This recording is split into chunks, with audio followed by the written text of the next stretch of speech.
Jadi kalau zikir itu sudah kuat dalam diri kita, ya sudah menghadirkan esensi zikir dalam diri kita, yang dilihat semuanya itu semua anugerah Allah Subhanahu wa taala. Jadi saat dia gembira itu dia bersyukur, dan saat dia sedang mengalami duka dia bersabar. Semua sama sebagai ibadah. Semakin kenal, semakin dekat, semakin mudah. Kadang belum minta sudah diberi. Ada yang orang belum berucap, Allah sudah berikan. Sehingga ketika menghadapi masalah yang sama, ringan, bukan gak punya masalah, akan dihadapi, diringankan oleh Allah. Masalah yang sama, ini sampai ribut, adu argumentasi. Orang ini cuma senyum selesai. Kenalkan kepada Allah, nanti biarkan janji yang disampaikan oleh lisan Rasulullah itu terjadi. Pengen level tertinggi itu butuh perjuangan. Latihan dulu, ya kan? Menguras fisik, energi, tenaga, biaya, hasilnya indah. Tapi ada jalan cepat untuk mendapatkan itu. Nih aksesnya bangun kepada Allah.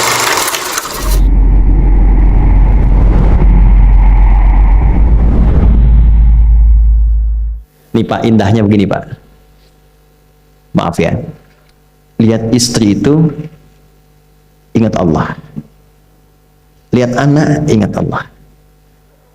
Ibu lihat suami ingat Allah. Kalau melihatnya begitu, maka substansi berumah tangga itu nikmat rasanya, dan tanggung jawab itu melekat pada diri kita untuk terjaga dalam kebaikan.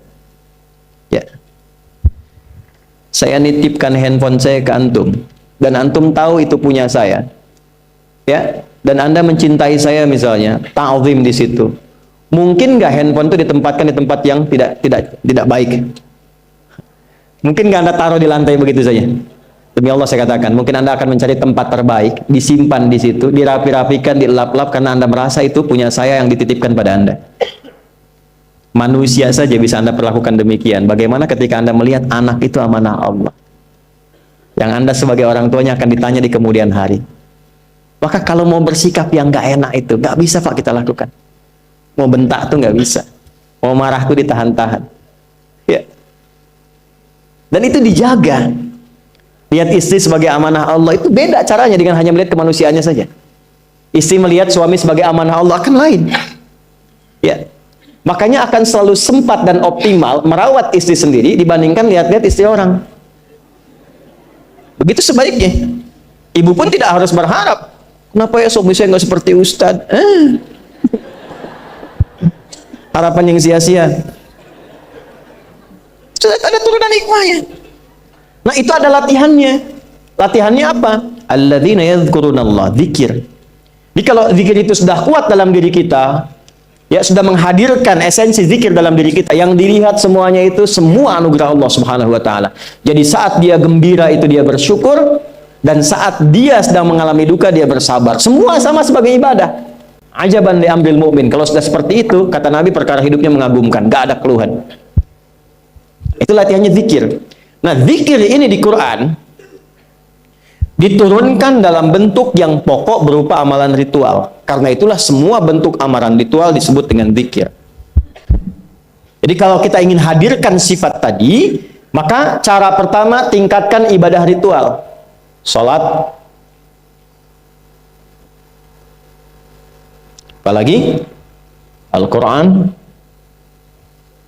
Saya ambil dua dulu lah supaya nggak banyak-banyak dulu. Yang pokok salat yang kita lakukan tiap hari. Tinggal kuantitas dan kualitas kita tingkatkan. Maaf, lihat sini baik-baik. Salat itu di Al-Quran disebut dengan zikir. Dalilnya Quran surah ke-20 ayat ke-14.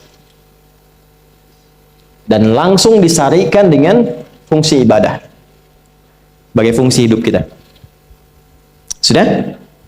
Perhatikan baik-baik. Innani anallah la ilaha illa ana fa'budni wa aqimis salata lidzikri. Itu dalilnya. Sayalah Allah, kata Allah. La ilaha illa ana, tidak ada Tuhan yang layak dipertuhankan dan layak disembah kecuali saya, Allah. Allah. Bagaimana kenal Allah sebagai Tuhan?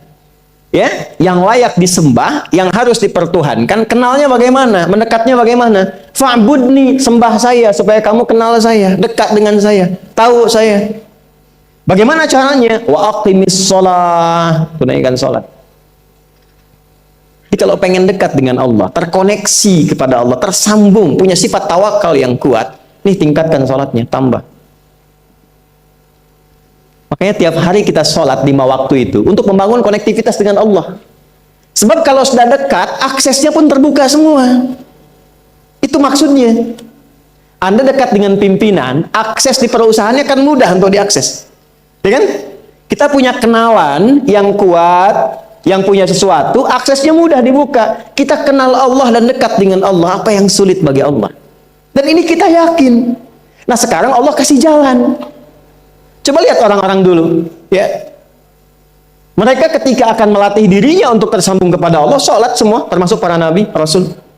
Tapi dahsyatnya, ketika ada apapun dalam kehidupannya yang sulit Allah mudahkan, minta langsung dikabulkan. Dan sangat luar biasanya, seringkali terjadi mintanya lewat sholat. Nabi Zakaria itu kan dihukumi istrinya oleh medis itu menopause dan mandul, maaf, nggak mungkin punya keturunan. Kapan mintanya? Dalam sholat. Mohon sama Allah. Dan itu dikabulkan. Dan diabadikan di Quran dengan surah yang sama, Ali Imran ayat 38 sampai 39.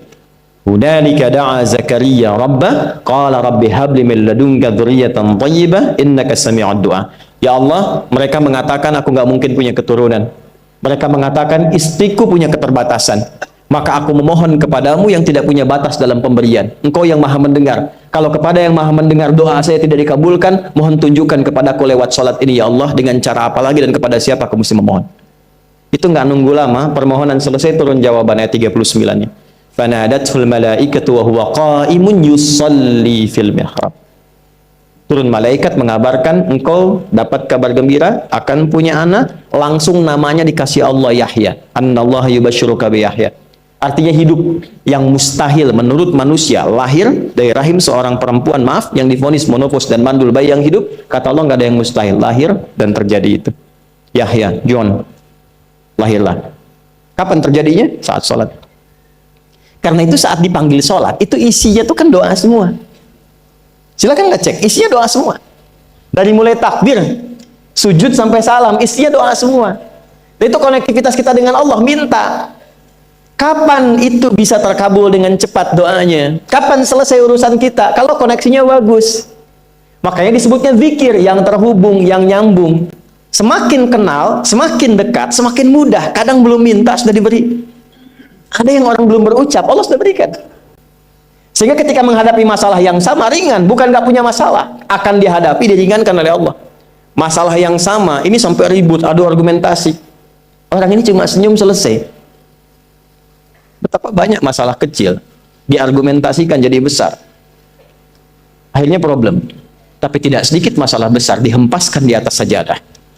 Ketika koneksinya dengan Allah itu kuat, tiba-tiba hilang seketika, selesai. Makanya Nabi Yakub kalau punya masalah, yang beliau lakukan apa?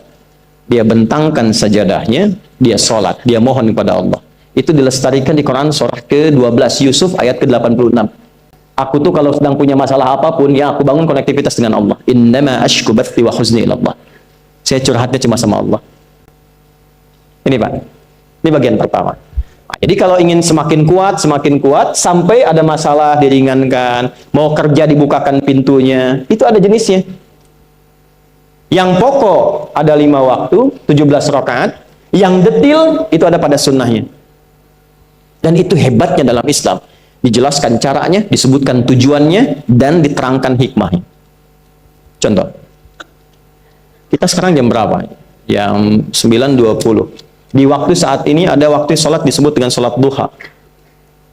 Duha itu dibagi 3. Ada awal duha, penguat zikir, pengganti seluruh bagian zikir di tubuh kita, yang disebut dengan syuruk. Itu kurang lebih jaraknya 1 jam setelah subuh. Jadi kalau tadi 4.45, ya 5.45 menjelang jam 6 itu masuk syuruk. Setelah itu masuk ke jam 8 sampai ke kurang jam 10 itu pertengahan duha. Pertengahan duha. Apa fungsinya? Di antaranya mempermudah rizki. Di antaranya. Bilangannya berapa? 2 sampai 4 rakaat bisa dikerjakan. Ya, dan harapannya apa? Bukan pada rizkinya. Ya, jadi jangan sampai motifnya cuma sekedar keduniawi, kurang tepat. Kenalkan kepada Allah, nanti biarkan janji yang disampaikan oleh lisan Rasulullah itu terjadi. Ya, Jangan pada rizkinya, ini terbatas, cuman sampai situ. Tapi kalau kita minta sama Allah, dikasih jalannya tuh dari sisi yang tidak kita duga.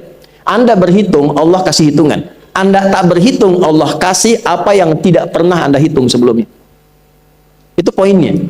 Maka lakukan sholat, dekati. Itu yang disebut sholat duha. 2 rakaat, tambah lagi 2. Untuk kenal Allah.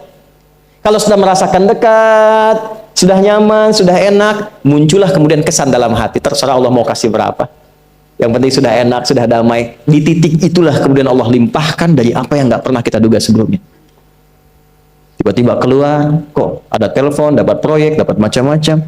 Tapi tujuan sholatnya bukan untuk proyeknya. Buat kenal Allah, ulul albab ini. Kalau cuma pengen lancar, baru serabutnya. Kalau cuma pengen lulus proyek, itu baru daging luarnya. Ulul albab itu kenal Allahnya, sehingga dia tahu akses intinya tuh itu. Itu poinnya. Dan gak mahal. Emang kalau sholat duha di Anur bayar, Pak? Pakai biaya. Baiknya luar biasa. Sudah? Itu satu. Kalau mau lagi misalnya, ini yang paling dahsyat nih. Dibimbing kita sampai ke posisi terbaik di apapun itu. Jadi ayah terbaik, ibu terbaik. Ya, jadi karyawan strategis, di militer terbaik. Terbaik tuh gini. Di tempat terbaik yang memuliakan tuh makom namanya. Makanya kuburan sering disebut makam kan? Ya kan? Maksudnya apa? Maksudnya Anda selama hidup berkaryalah yang baik, ibadah yang benar, sehingga Anda wafat pun terhormat. Ya, kata makom itu pertama kali di Al-Baqarah ayat 125, makom Ibrahim. Ya. Ketika Allah sampaikan dalam Al-Qur'an, didapatkan di situ maqam Ibrahim, wa idh ja'alna al-baita mathabatan lin-nasi wa amna wattakhidhu min maqami Ibrahim. Makanya kalau kita tawaf itu dari mulai Hajar Aswad kan sampingnya dekat sekitar 5 meter ada maqam Ibrahim kan? Itu tapak kaki pertama beliau meninggikan pondasi Ka'bah dan di situ diabadikan kemuliaannya sampai beliau wafat. Dikenal sampai sekarang. Ya, setelah sekian abad. Jadi kalau kita ingin terhormat dan masih dikenang sampai kapanpun itu maqam namanya. Tapi ada cara yang lebih hebat. Anda di posisi itu, lawan pun mengakui memang Anda yang pantas ada di situ.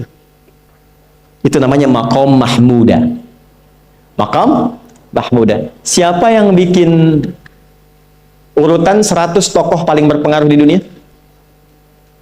Siapa? Saya tanya, yang nulis siapa namanya?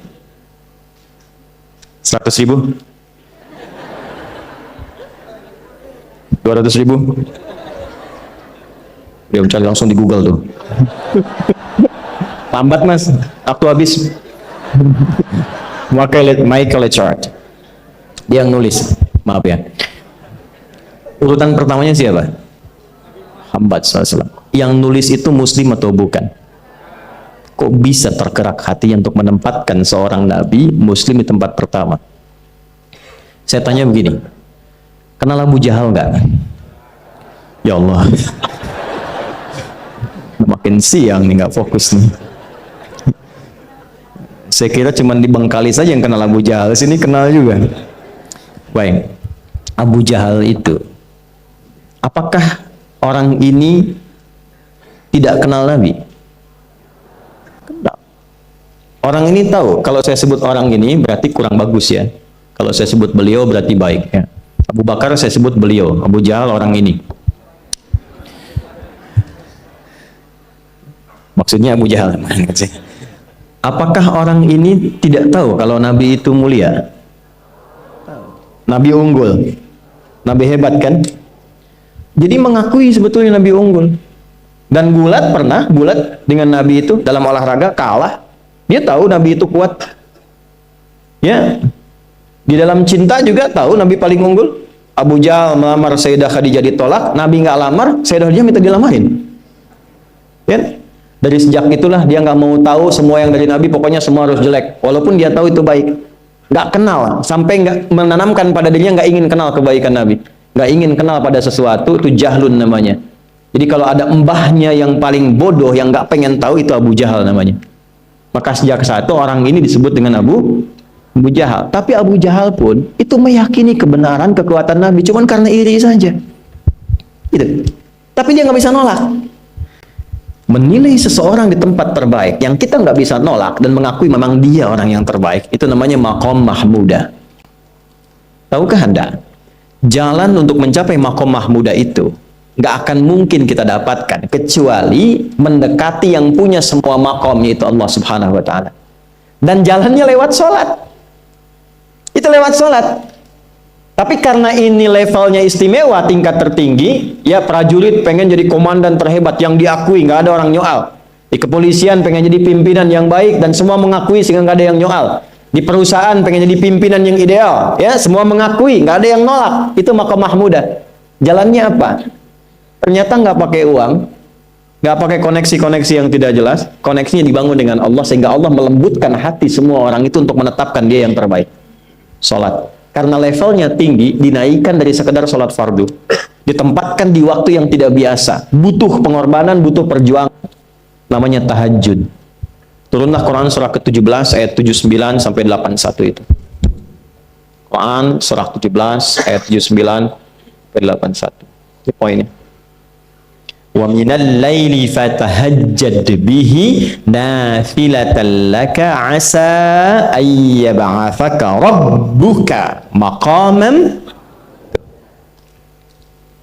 Ini kan terjadi keanehan kan, ironinya. Anda pengen sukses, pengen tertinggi, Anda tahu Allah penentunya, Anda tahu Allah yang punya rizki, Allah punya kekuasaan, tapi Anda nggak mendekati Allah. Terus yang dipakai cara-cara salah, kenapa harus korupsi? Kenapa harus nyogok? Kalau SK-nya nggak Allah tetapkan, nggak akan turun juga. Dan sudah hukum, kalau ayah berbuat maksiat, itu anak istri pasti kena. Itu udah hukum. Makanya saya mohon deh, ya para ayah itu kalau mencari nafkah, cari yang benar. Kasihan anak Anda yang di SD, harus berhenti sekolah. Maaf, bukan anak Anda, maksudnya anak orang lah. Kenapa harus korupsi? Maka ketika ada tawaran sogokan yang nggak bagus, tuh yang dibayangkan tuh itu bukan cuma proyek jalan dapat uang banyak, tuh anak-anak tuh bahaya. Ke sekolah disebut anak koruptor, sedih. Istri nggak sanggup keluar belanja. Tuh pikirkan, itu sudah hukum. Sudah hukum. Anak juga begitu. Kalau mau berperilaku, ingat orang tua. Sebab ketika tidak baik, orang tua pasti kena. Anak di sekolah berantem, yang dipanggil siapa? Orang tuanya. Itu selalu terikat. Di rumah tangga itu selalu begitu. Karena nafas itu terikat. Semua saling mengikat. Babnya itu jelas. Nah, balik ke sini, kalau ingin tingkat yang tertinggi, dekati pemiliknya Allah. Ini. Makanya tuh harus punya itu. Itu ringan kalau sudah punya itu tuh Allah. Saya punya Allah. Kita mau apa? Takut hidup. Nabi ditodong pakai pedang. Siapa yang menyelamatkan Muhammad sekarang? Ringan Nabi jawab, Allah. Jatuh pedang. Dibalik, kamu siapa yang menyelamatkan kamu? Bingung. Dan punya Allah itu luar biasa. Nah, ini yang harus tanamkan pada jiwa. Punya Allah sebagai Tuhan. Kalau sudah dekat, kenal, baik dengan itu, akses mudah semua. Dan yang paling indah itu apa? Menerima apa yang Allah tetapkan. Hari ini nggak dapat, alhamdulillah. Saya masih dikasih jalan. Alhamdulillah, besok belum dapat. Ada akumulasi, paham? Paham. Nah, itu nggak mungkin bisa dapat rasa itu. Salah satunya, ikhtiarnya apa? Nih, tahajud. Dan hebatnya, kenapa sholatnya disebut tahajud? Tidak disebut sholat hajat. Ada hajat, ada tahajud, beda. Hajatun, hajada, hajadun, ada tahajjada, ya tahajjud, tahajud, beda. Tahajud, tunggu situ aja. Ini sengaja nggak saya hapus nih. Mana staf saya? Oh, foto nih ya. Saya hafal insya Allah. Tahajud. Asalnya dari kata hajada, begini, ha, jim, dal. Ditambah ta di depannya, lalu ada tasydid sebelum akhirnya. Nih. Ini akarnya 3 huruf, ha, jim, dal. Hajada itu asalnya bangun dari tidur malam. Tidur dulu, lalu bangun setelah itu. Itu hajada.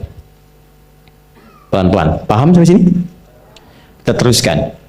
Kalau kita ingin berusaha untuk bangun, mengoptimalkan diri untuk bangun, maka tambahkan tak di depannya. berusaha untuk mendapatkan atau mencapai sesuatu. Kalau yang kita akan lakukan itu tidak mudah, nggak gampang bangunnya, sehingga butuh rencana, butuh persiapan, ya kan? Maka tambahkan tasydid sebelum huruf akhirnya. Dari kata syiddah, apa yang mau dikerjakan ini nggak mudah. Memang pengen bangun itu jam 3. Tapi kan nggak tiba-tiba ujuk-ujuk bangun jam 3, belum tentu. Ya kan? Kita harus rencanakan dulu supaya bisa bangun, saat bangun itu siap, bukan cuma bangun. Bangun jam 3, salatnya 4:30, ya kan jauh. Maka untuk bangun jam 3 itu butuh persiapan, nih syiddah. Maka rencanakan, pasang alarm 3 kali. Misal yang ikhtiarnya jam 2, jam 2.15, jam 2.30. Alarm jam 2 untuk mematikan alarm yang kedua. Gitu kan? Yakin saya, Anda kalau pasang alarm malam tuh nggak satu, yakin? Bangun, ceklek, mati. Minimal ingat akan ada alarm berikutnya kan? Nah, itulah tak. Allah itu sudah tahu modus-modus kita itu. Karena alim maha mengetahui. Detailnya kan kita lakukan kan Allah sudah tahu. Alarm yang kedua membangun kesadaran paripurna. Peringatan kedua. Kalau pengen bangun, enggak tertidur. Maka ketika sampai pada alarm ketiga, sudah sadar kita. Oh. Apa Bu, alhamdulillah. Lebih baik telat daripada enggak sama sekali. Bangun. Nah, ini. Kalau kita tarik ke implementasi hidup, pengen level tertinggi itu butuh perjuangan.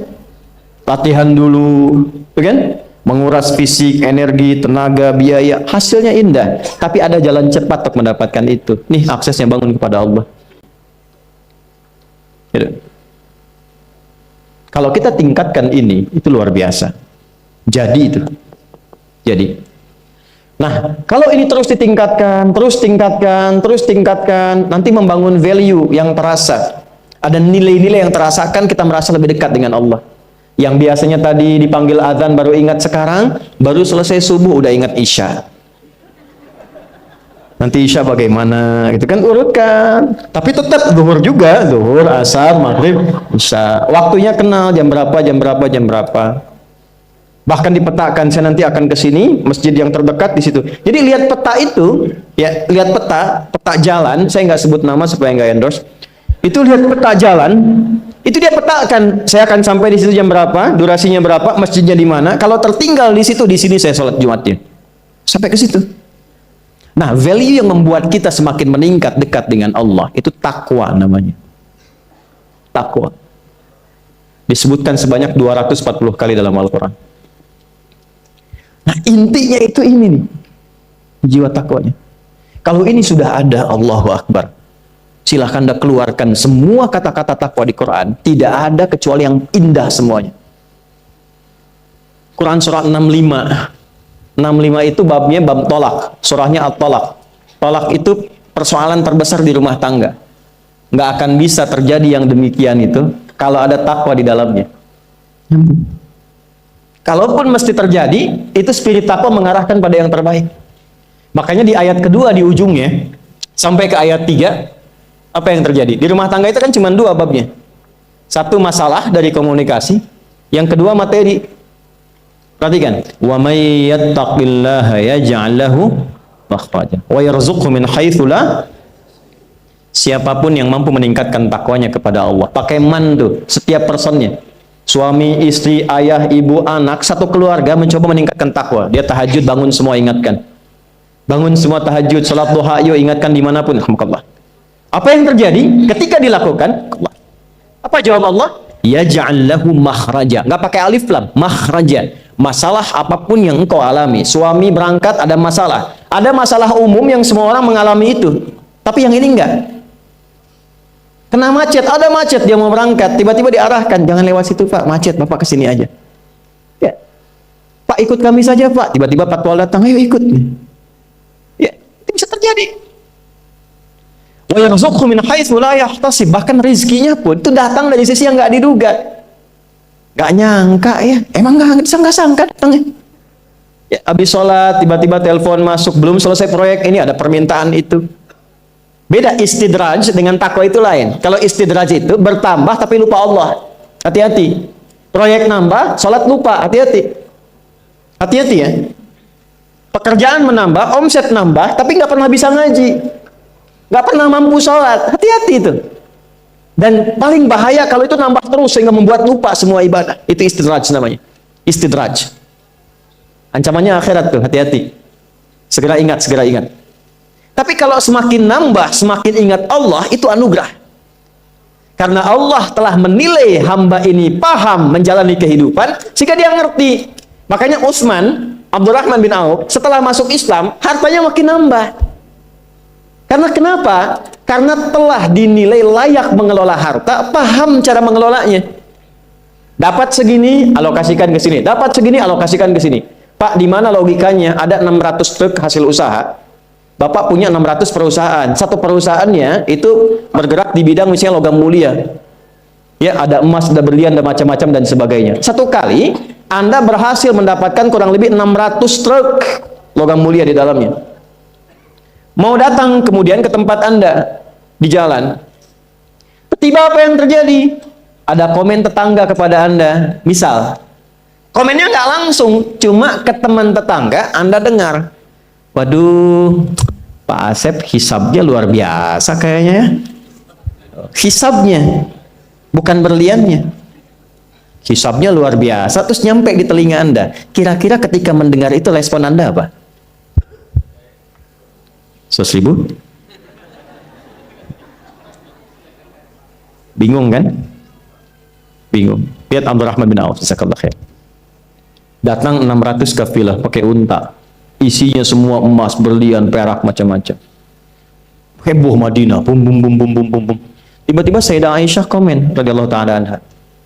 Beliau kan yang terdekat dengan Nabi, satu istri Nabi SAW. Jadi kalau sudah ring satu Nabi, ada yang komen, kita tuh cuman 3 sikapnya. Like, share, and subscribe. Gak usah ikut komen lagi. Sukai, share, subscribe. Ikuti jalannya. Apa komennya? Secara singkat, kama qalat, aku pernah mendengar Nabi SAW mengatakan, Abdurrahman bin Auf itu agak lambat hisabnya. Ya, selambat-lambatnya cepat juga dibanding kita kan? Ya? Maksudnya apa? Ingin menggambarkan betapa banyak kekayaannya. Scan, checklist, semua. Ketika mendengar komen itu, apa kata Abdurrahman bin Auf? Saya jadikan semua yang baru datang itu saya sedekahkan semua untuk orang Madinah. Supaya mempercepat hisabnya itu. Saya sedekahkan semua. Bisa nggak begitu?